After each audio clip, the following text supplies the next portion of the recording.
Hey, what is up? So I know I'm pretty damn late to the party here on this one, but for this video, I'm going to review the first episode of Season 5 of Better Call Saul. So I didn't get a chance to review it over a year ago. Life was pretty crazy, but now I got a little bit of time, so I'm going to review this one. So without further delay, let's jump right into it.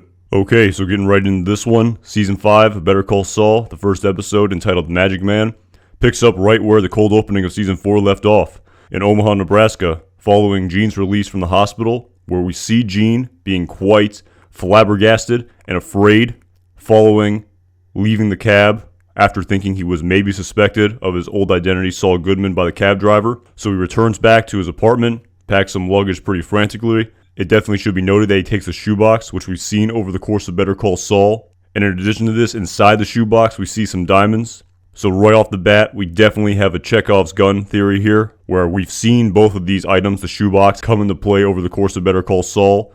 Of course, we don't know why the writers have put them in yet. Of course, I don't think they know either. It's kind of very similar to the M60 machine gun that we saw during the first episode of Season 5 of Breaking Bad. But definitely, based on the nature of that literary premise, we're going to have to definitely see these diamonds and probably even the shoebox come into effect somewhere down the line in the plot of Better Call Saul.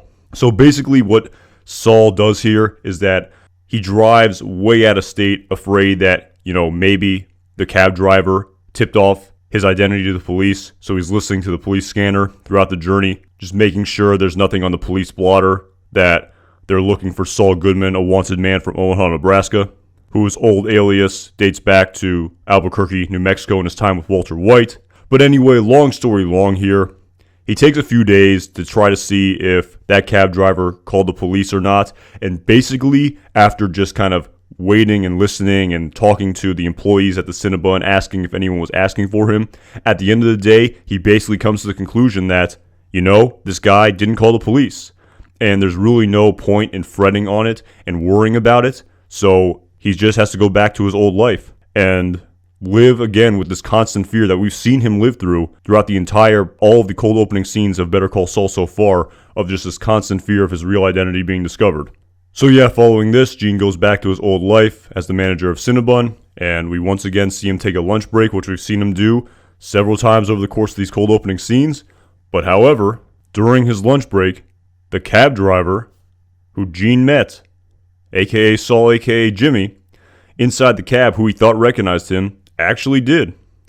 This cab driver tells Gene that he recognized him from Albuquerque because Saul Goodman was basically a minor celebrity there. His face was on bus benches, billboards, commercials on late night television. Of course, Gene initially sort of plays off it as being dumb here, not knowing who the guy's talking about.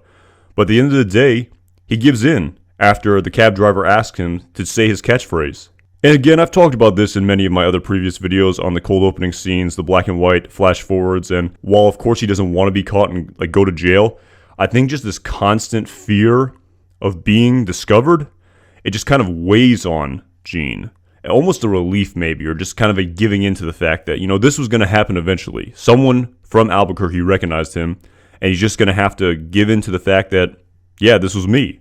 I'm probably going to be catched sooner or later. Maybe this is even a relief, just not having to live with this constant fear of being discovered. Again, that's just my opinion. Who knows? I mean, the perspective of someone watching the show, we don't really know at the end of the day why he gave in and revealed his true identity. So yeah, again, like the diamonds and like the shoebox, the appearance of this cab driver, as well as the person he brought to meet Gene and offered him to ever give him a ride should he ever need one, this again has to be put into the plot of Better Call Saul, because why else would you bring and highlight these two characters if it really had no bearing on the overall plot of these flash forwards as a whole? So again, based on the premise of Chekhov's gun, we're going to need to have these characters weave into the plot somehow next season in Season 6.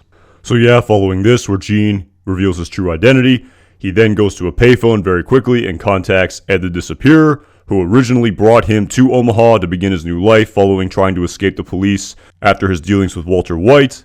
Of course, after speaking in code, Ed quickly realizes who Gene is, and at the end of the day, even though Gene, his initial plan is to flee and maybe discover a new identity because his old identity in Omaha was discovered, we then see Gene looking off camera and of course coming to a change of heart here where he decides instead of finding a new identity, he's going to quote-unquote fix it himself before hanging up and walking away. Now, of course, as we all know, the actor who plays Ed the Disappearer passed away, so I definitely think that this may have not been the original intention by the creators had the actor not passed away, and of course the plot had to therefore change in order to accommodate for the fact that they no longer had the actor to play Ed the Disappearer in Season 6 of Better Call Saul. Again, we don't really know this for sure, we're just speculating here, but I am kind of curious to see if this wasn't the original intention by the creators. So yeah, that's basically it. That basically sums up the cold opening scene of Season 5 of Better Call Saul Episode 1. And like all the other previous episodes, to start the first episode of Better Call Saul, we've only seen one cold opening flash forward scene. But in my opinion, with all of this setup and all of this premise that's been displayed to us over the course of these 5 episodes, I really feel that just one cold opening scene is really not enough to complete this circle of all these plot details that have been displayed to us over the course of Better Call Saul. Just in my opinion, I really feel like we're probably going to need to see more than just one scene. Almost, in my opinion, I almost feel like we need a full Gene episode. After all, there are going to be 13 episodes in the plot of Better Call Saul next season instead of 10. So again, while we don't know whether or not we're going to see multiple scenes of Gene or maybe an entire episode of Gene, I definitely think we need way more than just one cold opening scene to fully square this circle of all the details that have been revealed to us in this plot. So I'm really curious to see where this plot goes next season in Better Call Saul Season 6. Alright then, so after the cold opening scene, the episode picks up with Act 1, Scene 1, where we see the plot resume the conclusion of Season 4 of Better Call Saul, where we see Jimmy and Kim at the court, where Jimmy is going about the process to change his legal name, which he's going to operate under, aka Saul Goodman instead of Jimmy McGill. And of course, this is based on the fact that he tells Kim that all of his clients that know him from his drop phone business know him as Saul Goodman, so why muddy the waters and why make things more convoluted and confusing and go by a new name, Jimmy McGill, when these people who he's been working with via the drop phone business are likely going to be his clients when he practices law again in the coming year. Of course, initially Kim is very upset by this, as she was at the end of Season 4 of Better Call Saul, but of course, reluctantly sort of agrees with Jimmy, or I don't even know if agrees is the right word, but just kind of is just sort of, what's the word I'm looking for here? Almost indifferent in my opinion, just sort of just indifference, I suppose, just kind of a accepting indifference to the fact that this is who her boyfriend is and this is the path he's choosing. And of course, this plot will continue over the course of this episode.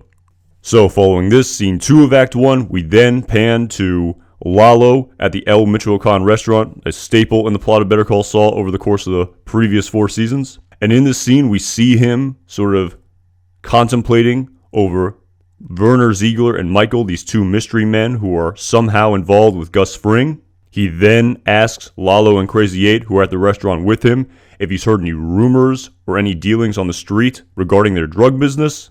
This then, based on what he was told by Nacho and Crazy 8, causes Lalo to drive to their drug house to investigate their packets of drug. Again, it's never revealed to us whether or not this is meth or cocaine. But anyway, Lalo, based on looking over the drugs, determines that some of the drugs is not the cartel's product. And this, of course, is the premise and the setup for where this plot goes over the course of this episode. Then, Scene 3 of Act 1, we then pick up again with Jimmy and Kim back at their apartment, where we see Kim give Jimmy a new briefcase with his initials inscribed on it with the JMM. Of course, she then says that she apologizes because he no longer practices law under the name Jimmy McGill. But of course, Jimmy then says that this will be his motto instead, justice matters most. Again, with the benefit of hindsight of having seen this entire season, this briefcase is definitely foreshadowing where the plot goes with Jimmy, aka Saul, this season. So a pretty cool piece of foreshadowing here. In the end, again, there's a lot of details that happen in this scene, but basically, this scene kind of sets up, again, where the plot of Jimmy and Kim goes throughout the course of Season 5. But in my opinion, again, with the benefit of hindsight, when I was initially watching this episode and this season, I think me, along with a lot of fans of the show, definitely thought this plot was going in one direction, with kind of, this whole setup of Kim just grappling with the fact of her boyfriend kind of going down this road that she's really not 100% on board with, and her just kind of wrestling emotionally and mentally with this premise. But of course, at the end of the day, In my opinion, Kim's plot continues to surprise over the course of this show, and despite all the setup here in the first episode, it goes in a completely different direction in my opinion when the season finally concludes in episode 10. Okay, so following Act 1, we got Act 2, and this scene in Act 2 then picks up with Lalo driving to the chicken farm to have a meeting with Gus and Juan Bolsa over the altered drugs. Gus comes up with this crazy story regarding him secretly replacing some of the cartel's drugs that Werner stole because the temptation of the large amount of money that can be made via the drug business was too much for him to handle. And of course, Gus gives credence to Werner's dealings with him as a construction worker. And of course, due to the fact that Gus is such a convincing orator and salesman, Juan Bolsa falls for his description of what caused him to change the drugs. But at the same time, Lalo, who was much more suspicious of Gus, demands to know what the construction project is. And then Gus further appeases any suspicions Juan Bolsa may have by showing him a massive structure that's being built by Werner's men. That has, of course, nothing to do with the secret project, the Super Lab, which Gus is trying to conceal from Lalo and the cartel, which, of course, is totally based on the backstory of Breaking Bad. In addition to this, we're finally displayed the scene of Lalo meeting with Mike for the first time. A very great scene, in my opinion. Very short, very, really exemplifies both the characters' personalities, in my opinion. Again, there wasn't really any face-to-face interaction between these two characters, but again, with the benefit of hindsight, this plot is definitely going to come into full effect in Season 6 of Better Call Saul, and the plot is going to have to build to this in-person confrontation between Lalo and Mike based on everything we know about the backstory of Breaking Bad, which I've talked about in depth in many of my previous videos. And this scene in this act really sets up this premise. Okay, then following the end of Act 2, Act 3 then picks up outside the chicken farm where Bolsa confronts Lalo for spying on Gus Fring's operations and of course for his handling of the travel wire situation and murdering the employee there, reminding him that this is not how business is done on the north side of the border. Lalo then responds that he was simply acting on the wishes of his uncle, who is now incapacitated, who believes that Gus is still holding a grudge against the cartel for Hector saying that he executed his noviocito. Of course, this meant in a disparaging way, and implying that Max Arciniega was more than just a business partner. But anyway, Bolsa just sort of dismisses Lalo's insinuation and says that Gus is solely a businessman and has no room for emotions in this business, which again, Lalo expresses skepticism towards due to the fact that he brings up his sort of cryptic backstory in Chile, which of course was also displayed to us in many other circumstances this season as well. Again, due to the nature of the sort of Chekhov's gun premise, I wonder if they're going to have more of Gus Fring's past in Chile described to us in more specific detail next season. But at the same time, I'm wondering if they're going to sort of keep this mysterious in the plot of Better Call Saul. I'm not really sure. But anyway, Bolsa then reminds Lalo that despite the fact that Gus is never going to be truly a full-on member of the cartel, as long as he keeps earning money, which he does very well, that's all Eladio cares about. And then following this revelation, Lalo then tells Bolsa, alright, then we have nothing to worry about. Of course, again, with the benefit of hindsight, this is definitely not Lalo's true intentions based on the plot that ensues over the course of this season. But again, this episode setting up a lot of foreshadowing of what is to happen over the course of this season. Then, following this second scene in Act 3, we then see Jimmy selling his remaining drop phones inside of a circus tent, with Huel acting as a bouncer. Again, very great scene in my opinion. Probably the most visually appealing scene in this entire episode. I loved the sort of montage nature of this scene, where all of the different criminals and all of the members of the Albuquerque underworld come out in droves to meet with Saul Goodman and to get their free phones, or I don't even know if they're free or if he's purchasing them or what the situation is here. But anyway, Jimmy, of course, in his very, very bright colored suit, takes this opportunity to sort of put his new personality on full display here for his criminal underworld customers. And again, while not a ton of detail is revealed to us in this scene, again, it's a big piece of foreshadowing for what is to come over the course of this season with this character in the plot of Better Call Saul. Then following this, Act 4 picks up with Werner's men being transported to the middle of the desert by Mike and Gus's men, where they're sent on various flights home after being told that despite the fact that the project of the Super Lab is only half done, they're still going to be compensated in full. And of course, Mike tells these men before he hands out their plane tickets that, of course, they are sworn to absolute secrecy and that there'll be dire consequences if any of them divulge any of the information of their work for Gus Fring. And of course, this plot finally kind of comes to its natural conclusion where Mike finally gets to punch Kai in the face, a kind of scene that I felt was building up for the entirety of Season 4 of Better Call Saul, following Kai telling Mike that he agreed that Werner had needed to be dealt with because he was quote-unquote soft. And of course, because Mike was absolutely distraught by the fact that he had to kill Werner on behalf of his boss, Gus Fring, he of course punched him with great force in the face and knocks him to the ground. However, on top of this, there was a scene of Casper telling Mike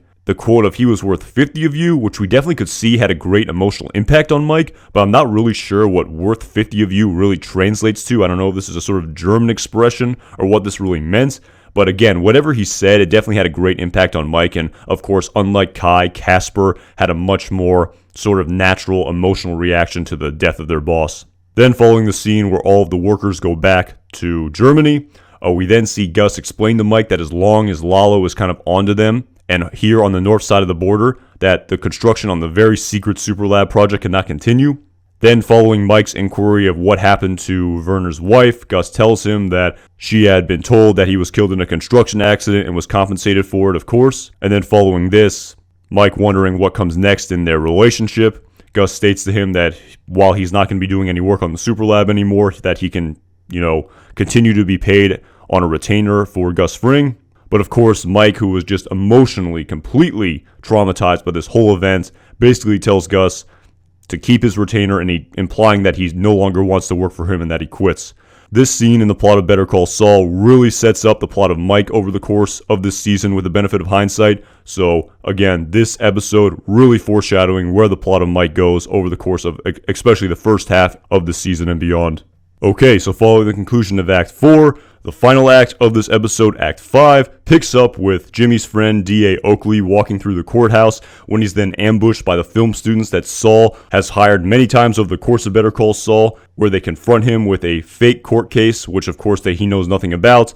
But at the end of the day, this is revealed to us that then Jimmy, aka Saul, enters the court and confronts a very confused D.A. Oakley in front of the camera. This is again just a stunt which Jimmy is using to potentially attract more business.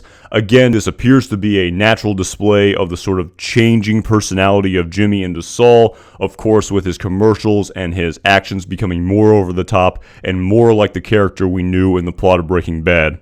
Then, following this scene, we then see Kim continuing her work as a public defender, which at the end of the previous season she was extremely passionate about and wanted to do alongside her work at Schweigert and Coakley.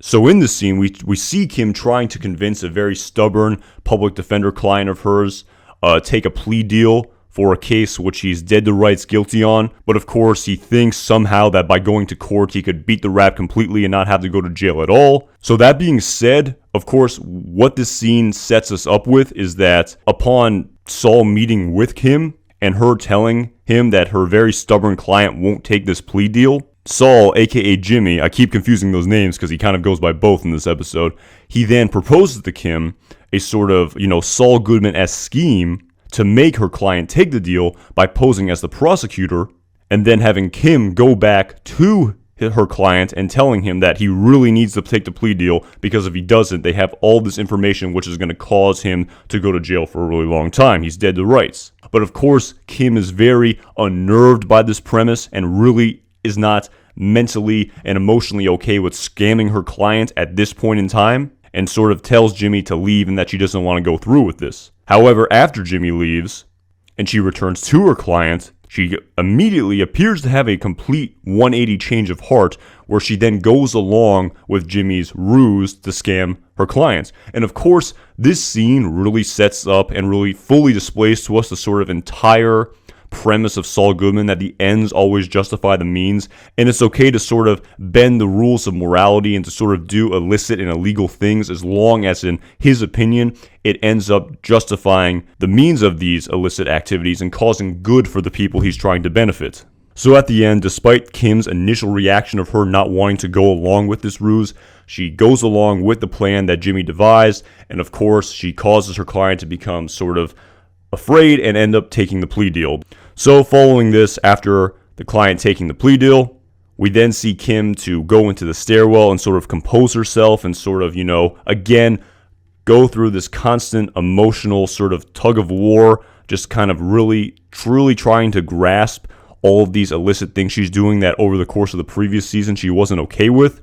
And this is where the episode ends. It just cuts to black here with Kim in the stairwell. And again, with the benefit of hindsight, this scene is setting up the direction of Kim's character over the course of this episode, over the course of the season, And again, of course, I really feel like the creators of the show are really taking the show in a completely different direction than I thought it would go with Kim.